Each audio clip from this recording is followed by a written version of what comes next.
What's up, everybody? Welcome back to another episode of the JT Sports Podcast. I'm your host, JT. We have 6 new head coaches in the SEC. I'm here to give my thoughts and break down every single hire. If you guys want me to do the same thing for the Big Ten, just let me know down in the comment section. I'm starting with the SEC because the majority of my audience are SEC fans, but I will do the Big Ten if you guys want me to. If you live, eat, breathe, and die football, you come to the right place, man. We are talking college football, NFL, 24/7, 365 days throughout the year. If you are a football junkie, get your daily football fix in by smashing that like button, subscribing to the channel, and turning on post notifications so you don't miss when we drop new content. We're not just a YouTube channel. If you listen to podcasts, you can find us on Apple, Spotify, wherever you get your podcasts from. JT Sports is available. The links are down in the pinned comment and description down below. And let's dive in to the 6 new head coaching hires in the SEC.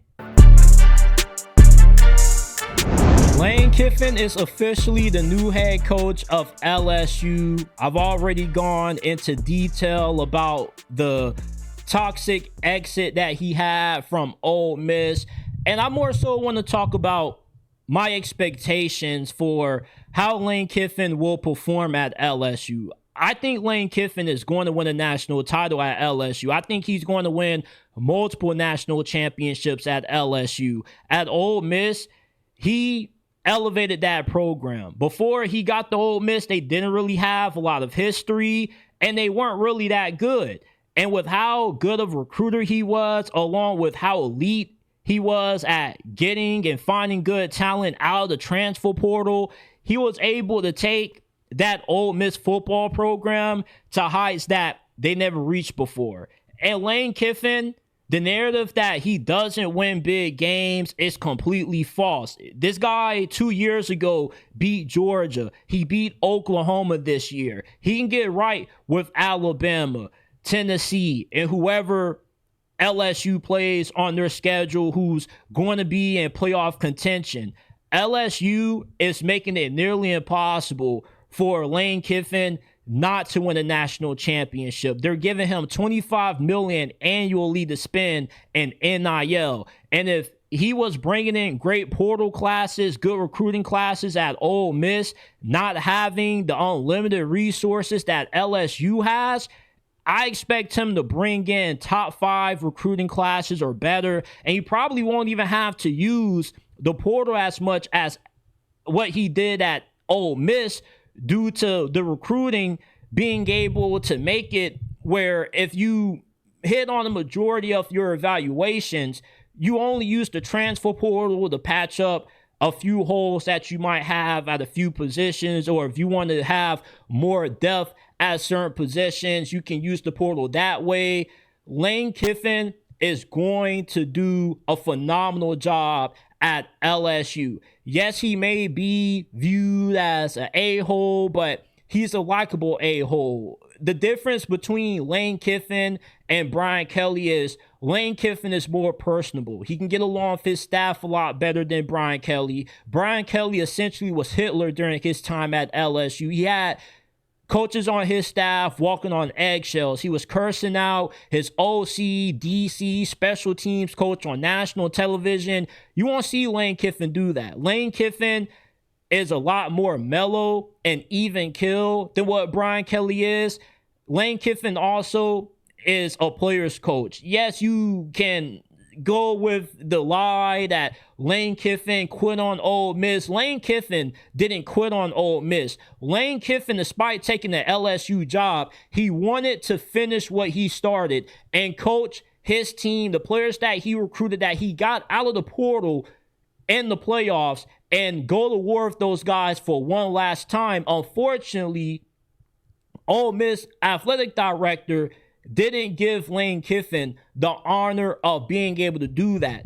And it's never easy taking a promotion in college football. But we seem to forget that college football has always been about stealing from the little guy. College football has never been about the little guy. We root for the little guy because we would love to see the little guy win a national championship. But this is a sport that's dominated by money, is dominated by star power, and Lane Kiffin has a lot of star power. And you couple that with the brand power that LSU has, they're going to be unstoppable on the recruiting trail with Lane Kiffin. Lane Kiffin is the best head coach that LSU has had since they had Nick Saban.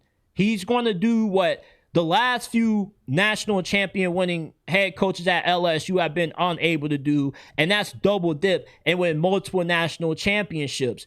Lane Kiffin has more than proven himself. Yes, he did fail at USC and Tennessee earlier in his coaching career, but he's grown as a head coach since then. Maybe from a personality standpoint, he hasn't really grown, but from a coaching standpoint, he's learned a lot from those experiences, and Nick Saban encouraged him to take this job. Same thing with Pete Carroll, because Nick Saban knows that with Lane Kiffin being at LSU, already being a good X's and L coach, being a very good tactician, a very good schemer, you give him the kinds of players that he's going to be able to get at LSU, this program is going to be a juggernaut.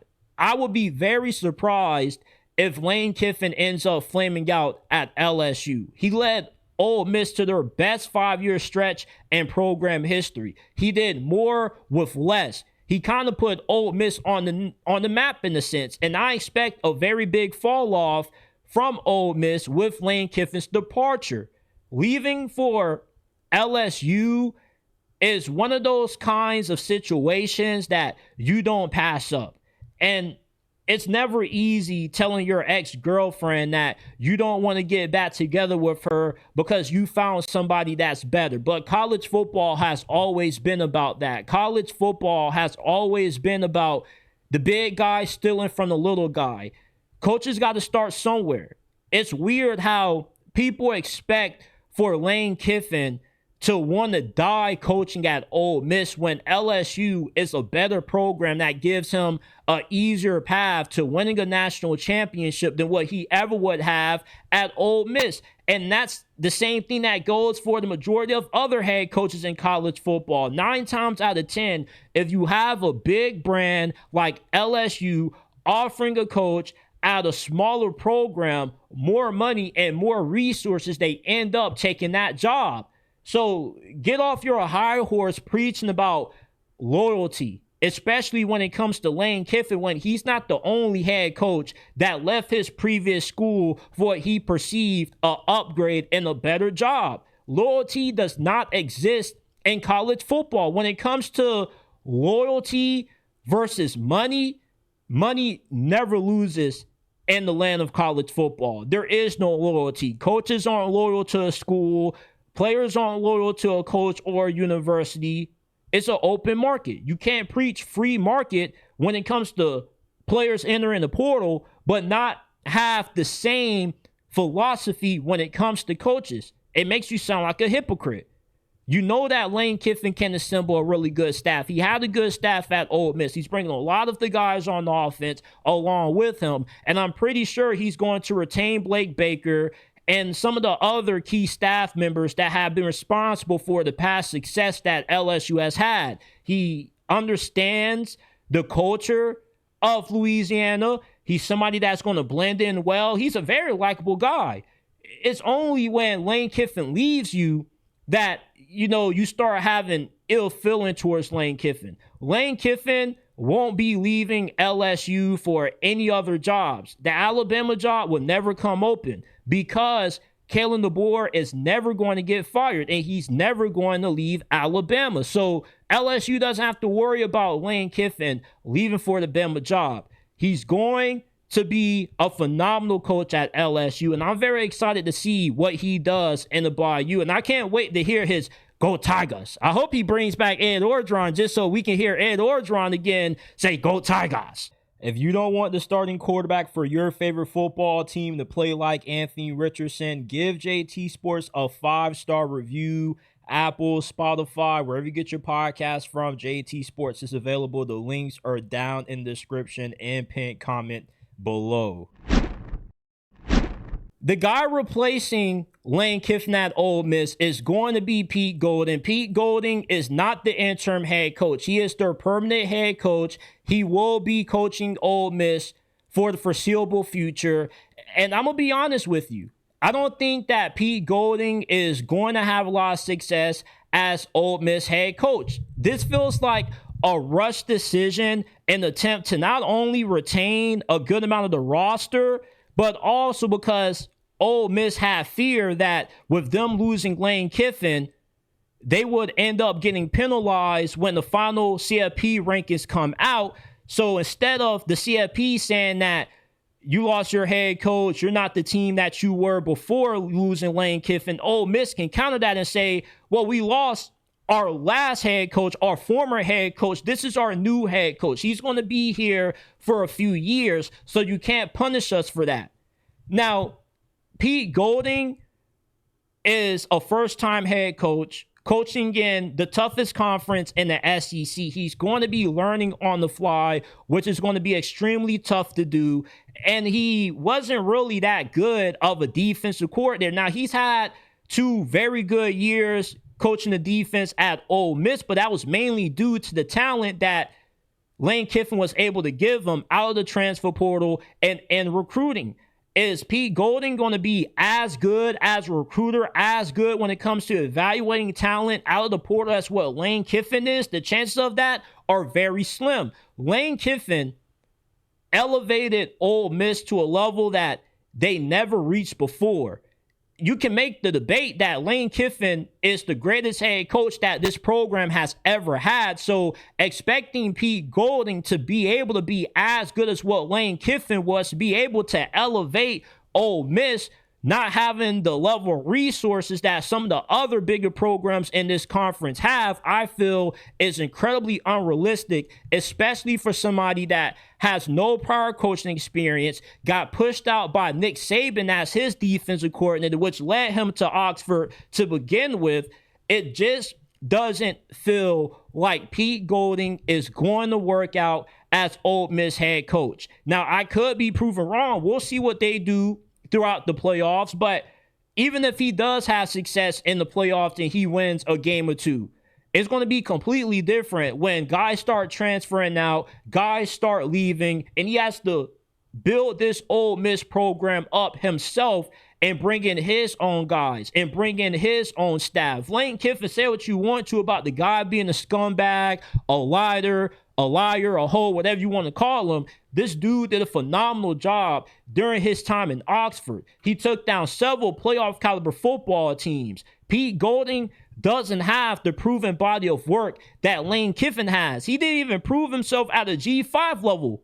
Most coaches get a job like this when they do good at a smaller program. So asking Pete Golding to sustain the success that Lane Kiffin has had at Ole Miss, you're setting a pretty high bar. Now, one thing that Pete Golding does have going for him is that Lane Kiffin has left this program in better shape than what it was when he first arrived. Whether you agree with that or disagree with that, Ole Miss now is willing to commit more money into the necessary resources, NIL, to land the kind of talent that you need to win in this conference. They also have a way better reputation now than what they did a few years ago. So this program is a lot better than what it was, which means that it will be a lot easier for Pete Golding to have success than what it was for guys like Hugh Freeze or the other head coaches who didn't work out at Ole Miss. But Pete Golding as Ole Miss permanent head coach, I just don't see him having that much success, and I expect him to get fired 3-4 years from now because he was really just an above average defensive coordinator. He got pushed out by Nick Saban. He doesn't really have a proven resume of being able to coach up a team, assemble a good staff, recruit well, hit the transfer portal well.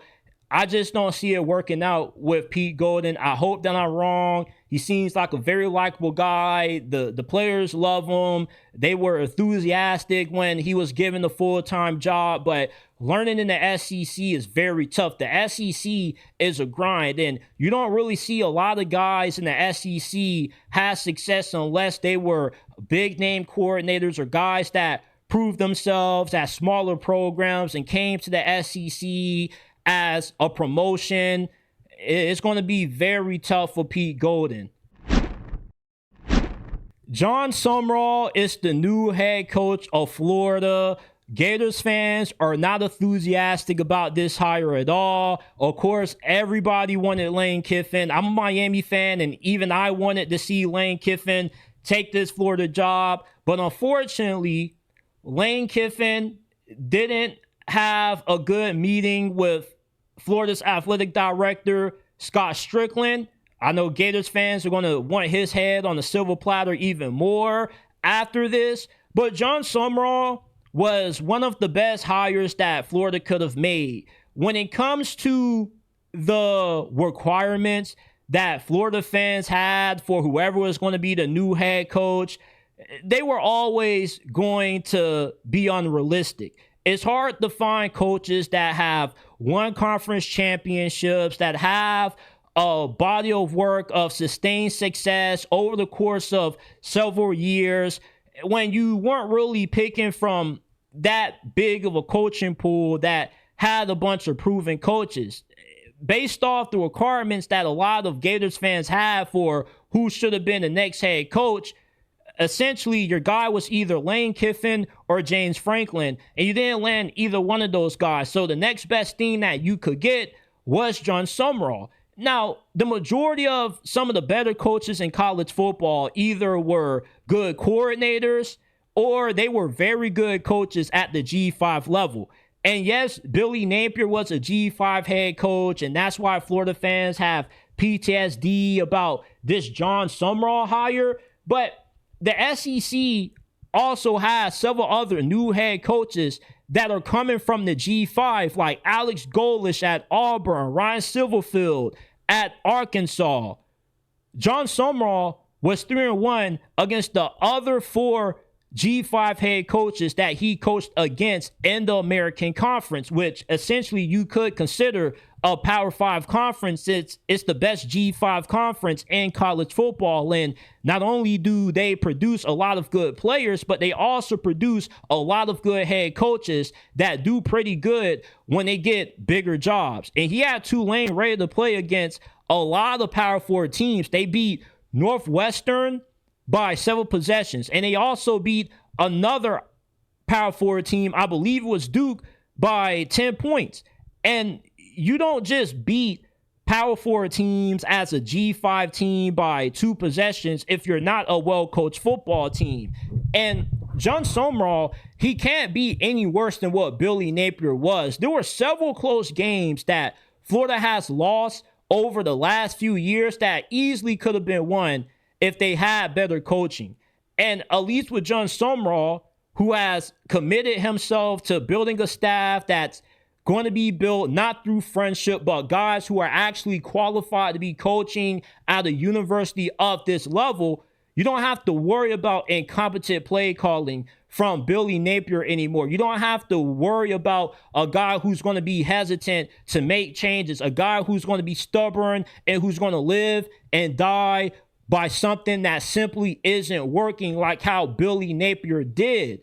And the good thing from Billy Napier's tenure at Florida is Billy Napier built a good foundation for Jon Sumrall to build off.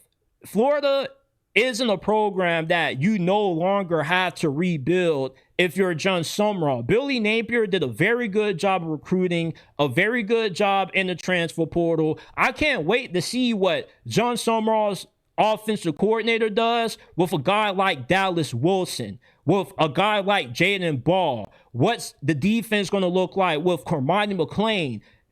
I believe that Jon Sumrall can easily win 8 games or more in his first season as Florida's head coach. Talent no longer is the issue with this program. The program also is more bought in to NIL. They got their NIL collective right, something that Billy Napier had some struggles internally with when he first got to Florida. They also have upgraded several facilities. Like, Florida is a program that they may not be viewed as a tier 1 job like how LSU, Alabama, Ohio State, and Notre Dame are, but they're a 2-tier job. And if you get the right head coach in here that can maximize everything that Florida has, along with the easy proximity to blue chip talent that you have in the state, a guy like Jon Sumrall can easily elevate Florida back to the level that they were under the days of Steve Spurrier and Urban Meyer. Jon Sumrall, I believe that he'll be a pretty solid coach. I got a homie that currently plays for Jon Sumrall at Tulane, and he said that he's a solid coach. And with him bringing in an entirely new staff, not bringing any of the players that he had at Tulane, any of the recruits that he had, it shows you that this guy knows what it takes to win at this level. Billy Napier, when he got to Florida, he brought a bunch of his Louisiana guys. Montreal Johnson was pretty good. A few of them were pretty good, but most of them didn't really pan out. And he also brought a few recruits as well. Jon Sumrall isn't doing that. He's coming into Florida with a clean slate. So what won at Tulane, he knows won't win at Florida. He said that the offense that he had at Tulane, the way that he built that team was based off the personnel that he had to work with. So that shows you that you're getting a guy that knows how to adapt. You're getting somebody that's flexible. Billy Napier wasn't flexible. You're getting a guy that knows how to make adjustments, not just in game, but also during the week or during the season. Now, we've seen Billy Napier make adjustments when his back was against the wall and he was about to get fired, but you're getting a guy that even when you're winning, Jon Sumrall is still going to find ways to make this team better. He's always going to ask himself, what can I do better to make this team better, for us to perform better? Now, who's going to be his quarterback? That's to be decided. We don't even know if DJ Lagway is even going to return for another season. He just might hit the portal. But even then, I think that whoever they get as their new offensive coordinator, DJ Lagway, or if they go on the portal and they get a transfer quarterback, you're going to see better quarterback play because you're going to get better play calling. You're going to have a better staff, and you're overall going to be a better coach team that should help elevate the talent on the field, because there are a lot of good players that got held back due to incompetent play calling of Billy Napier. So if DJ Lagway does get another opportunity, Jon Sumrall probably brings in a guy to compete with him, to get the best out of him, to make sure that he's not assed out and DJ Lagway really isn't trash, because I don't think DJ Lagway is garbage. Now, I don't think that he's going to be the player that we all wanted him to be when he was coming out of high school as a 5-star recruit, but he's salvageable, and we've seen what a new coaching staff can do with, a certain quarterback that might have struggled earlier on in their career. But I'm not necessarily saying that Jon Sumrall is going to be a home run, but I do expect him to be probably the second best hire that Florida has made outside of Dan Mullen, and be able to build off a very good foundation that Billy Napier has set for him. Follow us on all social media platforms. You can find us on Instagram at JT_, on X at JT__. TikTok, you can find us at JT__ as well. So you can stay up to date with everything that's going on with the JT Sports Podcast, along with updates and bonus content as well. Go ahead, follow us on Instagram and X. Links are down in the description and pinned comment section below. Auburn has hired Alex Golesh as their new head coach. This is my favorite hire from this coaching carousel. Alex Golesh did a fantastic job at USF. And with the offense that he's bringing to Auburn, with the kind of personnel that he's going to have, with the kind of resources and the access, the talent that he's going to be able to plug in to his scheme, Auburn, I wouldn't be shocked if they hit the ground running as soon as year one under Alex Golesh. Alex Golesh and his team meeting, he said, I don't fucking golf. I don't fucking fish. I don't have hobbies. I coach ball. Not only is that a great quotable, but it also shows you the commitment that Alex Golesh has to making sure that Auburn is the program that they expect to be. Auburn likes to run the football. Alex Golesh, he likes to run the football too. Alex Golesh was an incredible hire for Auburn, and it was a huge fumble on Arkansas's behalf that they weren't able to get a deal done with Alex Golesh. One thing that Alex Golesh is going to do, he's going to have you with some good quarterback play, something that has plagued Auburn for the last couple of years. You can't win in the SEC if you have below average quarterback play. The difference between the top teams in the SEC and the average, below average teams in this conference is quarterback play. You want to know why Vanderbilt is 10-2? Because they have one of the best quarterbacks in this conference. You want to know why Auburn has struggled these last couple of years? Because they haven't gotten good quarterback play. Now, Alex Golesh, he can't bring Brian Brown with them because Byron Brown has no more years of eligibility left, but he has Byron Brown 2.0 and Deuce Knight. Deuce Knight is 6'4", 217 pounds. You add 10 more pounds on him, he's not too far off from Byron Brown. He's an incredible athlete. He has a very good arm. Deuce Knight and Alex Golesh scheme, if he doesn't transfer, he's going to put up nightmarish numbers. And you already got Cam Coleman, a bunch of other good receivers on the roster. I expect for Alex Golesh to make Auburn an instant threat in year one. Deuce Knight is going to be his Byron Brown. You're going to have an offense with all kinds of elite talent. And one thing that a lot of folks overlook about Alex Golesh is that he was the architect behind Tennessee's 2022 offense, which was the most efficient offense in college football that year, when you had Hendon Hooker, who was a Heisman frontrunner. You had Jalen Hyatt, who won the Biletnikoff Award. You had Cedric Tillman, who also was very good. You also had Darnell Wright, who was a first-round pick at offensive tackle.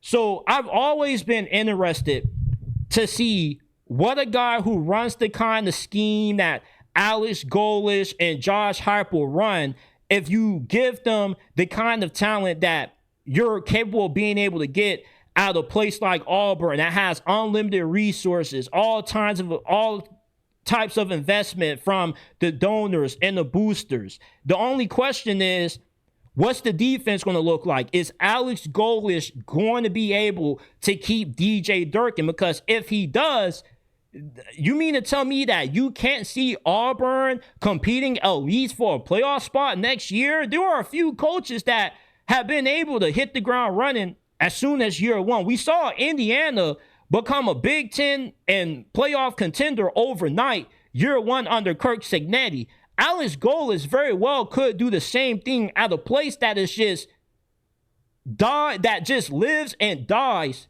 by football. And I can see Alex Golesh having success in the Iron Bowl against Kalen DeBoer, against teams like Georgia, LSU, some of the best teams that Auburn is going to have to play. Alex Golesh, I felt this was the best hire that Auburn could have made. And not only is he a very good tactician, he's an incredible recruiter. USF had the best recruiting classes out of any G5 program over the 3-year stretch that Alex Golesh was at USF. He hit on a bunch of his recruits, also a bunch of his portal additions. So you're getting somebody that gives you the best of both worlds. Auburn is getting a guy in Alex Golesh that's an elite schemer and also is an elite recruiter and player developer. Out of any head coach that has been hired in the SEC this cycle, I think Alex Golesh is the one that's guaranteed to be a home run. You don't have to worry about him getting fired in 3-4 years like the previous Auburn coaches. This feels like the first head coaching hire that Auburn has made since Gus Malzahn that everybody within the Auburn program is fully bought into, from the boosters, the weird donors, the guys inside the administration, the athletic department. Like, I was shocked when I saw the news come up on my phone that Auburn hired Alex Golesh, because I thought that he was a lock for Arkansas. And Arkansas is going to be kicking themselves, shooting themselves in the head for years to come, knowing that they whiffed on such an incredible head coach. Like, I'm a little bit biased about Alex Golesh and how I talk about him, because I call him Alex Moneyman Golesh, because anytime you put your money on USF to cover the spread, he was going to make sure that point spread was going to be covered. I think there was a game, I forgot who it was, when USF needed a touchdown to cover, and they had like less than 2 minutes to go. The game was already out of reach, and Alex Golesh, he covered. So I love me some Alex Golesh. I can't wait to put some money on Auburn this year. War damn Eagle. Like, Auburn fans should be ecstatic that they have Alex Golesh as a head coach. This dude's going to have your quarterback problem finally solved. You're going to have one of the best offenses, not only in the SEC, but in the entirety of college football. You're getting a great recruiter, guy who makes great adjustments. Tennessee fans will even tell you that Alex Golesh is an incredible head coach. Even they're nervous about this hire. The rest of the SEC should be nervous that Auburn has Alex Golesh. Like, Alex Golesh, don't be shocked if he has Auburn in the top half of the conference as early as next year. And even if things do start off a little bit slow, I hope that Auburn is patient with him, because I truly believe that Alex Golesh is going to be a great hire. I'm not one of those people that rides the fence on these head coaching hires and says that we got to see, can't pass judgment, we got to see what his staff looks like. Like, I'm pretty straightforward and blunt. If I think a hire is going to work, I'll tell you if it won't work. If I feel a guy is going to succeed, I truly believe he will succeed. And I believe that Alex Golesh is going to work at Auburn. Like, I will be shocked if Alex Golesh ends up getting fired, man. This dude is a phenomenal football coach. Auburn fans should be very ecstatic about the future of their program now that they have him as their head coach. I'm not an Auburn fan, by the way. I'm a Miami fan. Like, this dude is a phenomenal head coach. Ron Silverfield is in as the new head coach of Arkansas. He already is under a lot of pressure, and he hasn't even coached in his first game yet. And this is due to Arkansas fumbling the hire of Alex Golesh, who is now the head coach at Auburn, and he will win at Auburn. He will have a lot of success at that program because he is a phenomenal football coach. And this could be the kind of fumble that Arkansas fans and administration look at a decade from now and say, damn, like, we really botched that. Like, this dude could have changed the complete trajectory of our program. So now you're banking on Ron Silverfield, who I don't even know if he was your backup option. He could have been your third or fourth option, but the Arkansas head coaching search was just a giant mess. Now, Ron Silverfield, he does have a pretty solid resume. He has multiple 10-win seasons at Memphis, several seasons when Memphis finished ranked inside the top 25. But some Memphis fans will tell you that he somewhat underachieved given the amount of resources that Memphis was able to give him. But at Arkansas, though, his success is really going to come down to if he's a good culture fit. Fayetteville, Arkansas is a very unique place. It's very beautiful, but it's not a place that is easy to entice guys to want to come play at. So you really have to love being there. You have to love that program, and that love has to be able to ooze out of you to where guys that you're recruiting, guys that you're getting out of the transfer portal, they feel that. And that's how you're going to be able to sell guys to want to play at Arkansas. Now, Ron Silverfield, to his credit, he already has been doing work on the recruiting trail. Arkansas has already flipped 3 blue chip recruits, and Ron Silverfield has even been the head coach of this program for less than a week. So that shows you the kind of commitment that he already has to this program that you're going to need to win, because the SEC is a gauntlet. And when you're at a program like Arkansas where there are some concerns about how committed, how bought in Arkansas truly is into their football program, you got to be able to not just be a great recruiter, but you also have to be a great talent evaluator. You have to also be a very good player developer as well, because Arkansas isn't a place that you're going to be bringing in top 15, top 10 recruiting classes. Maybe every once in a while you bring in a top 25 class, but he's going to have to be a lot like how Eli Drinkwitz is at Missouri. He's going to have to be very good at making sure that his player evaluation is top notch, because it doesn't look like Arkansas is going to give him the necessary resources compared to his contemporaries in this conference get. And it's always strange to me how Arkansas was able to lure John Calipari away from Kentucky, who's a blue blood in college basketball, one of the best jobs that anybody can have in college basketball, put all these resources into the basketball program, but not put those same resources into football, which makes more money than what the basketball program does. So in order to make up for the limited quote resources that Arkansas is given this football program, you have to be able to overcompensate for that by making sure that you can nail your player evaluations. And I think that it's going to take at least 3-4 years for Ryan Silverfield, if he works out, to turn this thing around, because it's not going to be an overnight fix. He's not going to be able to just bring in this big transfer portal class and overhaul this program overnight. He's going to have to be able to do it through recruiting, finding a few guys in the transfer portal that stick around for 2-3 years that can get developed, grow as players, grow as people, grow as young men, and eventually around year 3, year 4 is when you could probably start seeing this Arkansas football program making some progress. And I think that's when we're going to be able to have a good understanding of if Ryan Silverfield was a good hire or not. But he's already in a tough situation, because he's going to be judged based off the success that Alex Golesh is having. And if Alex Golesh hits the ground running immediately in year 1 next year at Auburn, and Arkansas is struggling, then Arkansas fans are already going to want Ryan Silverfield out of there. But Arkansas fans are pretty realistic about the grind that it is coaching in the SEC at this program. So the bar is already set pretty low. So at Arkansas, if you win 7-8 games, your job is secured.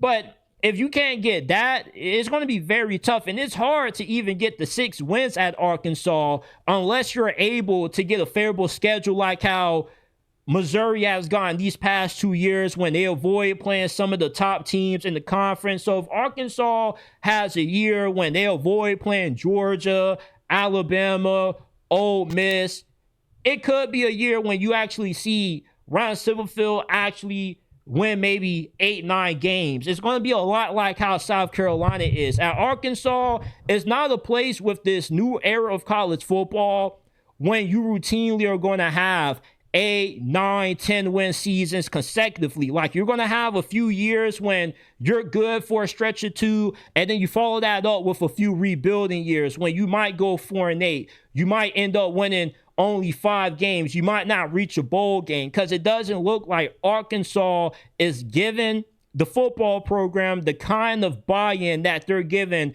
the rest of their other athletic programs. And that's the huge hurdle, along with coaching in the SEC, that Ron Silverfield is going to have to overcome. And I really don't know if he's going to be able to succeed, because not of him, but due to, the uncertainty around just how committed Arkansas and those donors and boosters are into pouring into this football program. Now, if the donors end up giving him the kind of bread that, let's say, Lane Kiffin was getting at Ole Miss before he left for LSU, then he could do some pretty good things, because he was a pretty solid recruiter at Memphis. He did a pretty good job developing talent there, pretty good job out of the transfer portal as well. So, the guy does have a pretty good resume to where he could end up proving to be a better hire than what a lot of us and a lot of people in the national media are giving him credit for being. But Arkansas is a very unique place, but it's a very difficult place to have success at given this new era of college football. If you ever get bored during the middle of the day and you're trying to talk some football, join the JT Sports Discord server, man. Link is down in description and pinned comment below. We're trying to talk some ball with you, man. We want to hear from you. Go ahead and join the JT Sports Discord server. All the links are in the description and pinned comment section below. Kentucky has hired Oregon offensive coordinator Will Stein as the replacement for Mark Stoops as head coach. And this is long overdue. Will Stein should have gotten a head coaching job last coaching cycle because he's been arguably the best offensive coordinator in the nation for over the last 2 years. He replaced Kenny Dillingham, and Kenny Dillingham was only Oregon's offensive coordinator for 1 year before he got the head coaching job at Arizona State. And it seems like Dan Lanning has a pretty good eye for good coaches. So if you hire somebody from his coaching staff, you're in pretty good hands. Will Stein has developed 3 separate quarterbacks during his time at Oregon. Bo Nix, he was able to keep him playing at a high level after Kenny Dillingham's departure. Dylan Gabriel had his best statistical season ever in his entire career at Oregon. And Dante Moore has also been very good. So you're getting somebody with a proven track record of being able to develop quarterbacks and being able to have a very highly efficient offense. And Kentucky is one of those jobs that a lot of folks view as a sleeping giant because unlike Arkansas, they actually have a pretty good NIL back end. They have very good facilities. So if you get the head coach right and you get somebody that can recruit very well in that area, along with being able to get a few guys from the South, and maybe you go a little bit regional, can get some guys from the West Coast, Kentucky is a program that has the ability to be a consistent 8, 9, 10 win program. We saw Mark Stoops rattle off a few 9, 10 win seasons. The thing with Mark Stoops is I think that once we got to 2020 and we officially entered the NIL era, he just wasn't able to adapt. And for the most part, Mark Stoops, when you think of Kentucky football, you think of him. He is one of those few coaches that in this sport, his name, his face is synonymous with the football program, but he's left a pretty good infrastructure for Will Stein. Now, although you don't like hiring a guy in the SEC that doesn't really have any prior head coaching experience, you don't really want to hire somebody that's learning on the job, hiring a top-notch coordinator like Will Stein, you can't go wrong with that. Either you prove yourself at the G5 level or at a lower program, or you proved yourself as a top-notch coordinator. And he's been a finalist for the Jim Boyles Award for the last couple of years, at least a semi-finalist. So with the kind of infrastructure that he has from an NIL standpoint, the resources, the facilities that he's going to have, he's going to be able to get some talented teams together. He's going to be able to get some really good recruits like Barry and Brown, Dane Key were some of the highest recruits in the history of Kentucky football. Like, they were able to get some pretty good players. So it's not like it's hard to recruit guys to Kentucky. Like, you can get a top 25 class at this school. So you're not hurting for resources. You have what you need to get Kentucky to a level that some feel is kind of impossible. But I think with Will Stein being a young guy that is more modern compared to a guy like Mark Stoops, he can take advantage of everything that Kentucky has, and he can turn Kentucky from a sleeping giant into a giant that you probably could see maybe being somewhat of an Indiana-like, because Indiana has always been a very good basketball school. They've always poured a lot of resources into their basketball program. So you get Curt Cignetti, a guy who can have some success and then get more buy-in from the boosters, from the administration, and to pour more into the football program. And then you see what Indiana has been now. So I could see Will Stein maybe being somewhat of a knockoff version of Curt Cignetti. Now, of course, Curt Cignetti had a more bigger body of work than what Will Stein was. Curt Cignetti wasn't some young ascending coordinator. He already proved himself at JMU. He was a very good Division II head coach.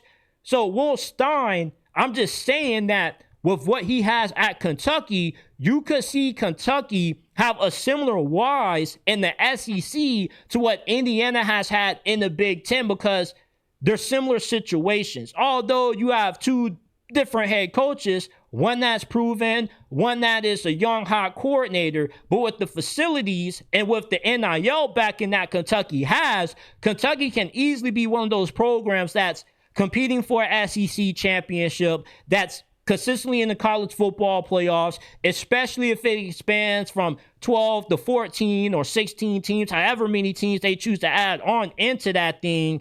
And that's why I think that Will Stein will have success at Kentucky. Now, will it be instant success, like overnight?